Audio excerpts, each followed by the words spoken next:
టీవీ49 న్యూస్కి స్వాగతం. నా పేరు వారు. ఇక డీటెయిల్ చూస్తే డాక్టర్ బిఆర్ అంబేద్కర్ కోనసీమ జిల్లా యునైటెడ్ ఫాస్టర్ ఫెలోషిప్ 2వ ఆవిర్భావ దినోత్సవ వేడుకలను కె గంగవరం గ్రామం చిన్నమంద దీవెన గ్రౌండ్స్లో జిల్లా గౌరవాధ్యక్షులు ఫాస్టర్ సలాతి జకరియా చర్చ్లో జిల్లా జనరల్ సెక్రటరీ ఫాస్టర్ ఎం యహూష్వా అధ్యక్షతన ఘనంగా జరిగాయి. ఇక జిల్లా vice president reverend Victor Nanda, అదేవిధంగా రెవరెండ్ ఎవెన్స్ట్ తాతపూడి, అదేవిధంగా రెవరెండ్ యు భాస్కరరావు మాట్లాడుతూ మణిపూర్ బాధితులకి మన ఫెలోషిప్ నుండి 4 లక్షలు అందజేశామని అన్నారు. ఇక జిల్లా ఫెలోషిప్కి అనుబంధంగా ఉన్న హాస్పిటళ్లలో ఫాస్టర్స్కి 20% తగ్గింపులో వైద్యం అందిస్తున్నామని, ఒక హాస్పిటల్లో మాత్రం ఫ్రీగా వైద్యం జిల్లా యూపీఎఫ్ ద్వారా అందిస్తున్నామని సగర్వంగా తెలిపారు. జిల్లా ట్రెజరీ రెవరెండ్ ఇమ్మానియలు, అదేవిధంగా జిల్లా జాయింట్ సెక్రటరీ అబ్రహాం పిన్ని, జిల్లా జాయింట్ ట్రెజరీ ప్రకాష్ కుమార్, జిల్లా అధ్యక్షులు డాక్టర్ విజయరావు గారు శుభాలు తెలియజేసి రిపోర్టు అందించారు.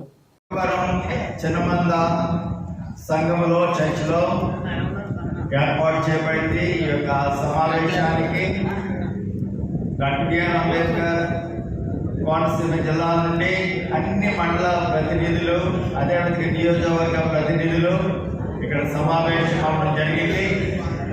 సమావేశంలో జిల్లా ప్రతినిధులుగా, మండల ప్రతినిధులుగా, జోన్ ప్రతినిధులుగా వారి యొక్క సంవత్సరం నివేదికలను సభ్యులకు తెలియజేయడం జరిగింది.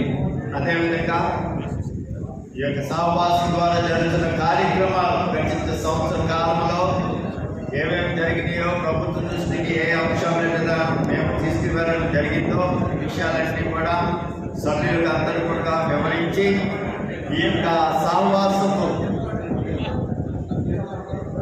కూడికలను కేవలం కోనసీమ జిల్లాలో మాత్రమే కాకుండా ఉమ్మడి తూర్పుగోదావరి జిల్లాలో ఉన్న మిగతా ప్రాంతాలను మరి వ్యాప్తి చేసి దీన్ని అభివృద్ధి పరచడంలో అందరికీ భాషగా సహకారం కోరడం జరిగింది.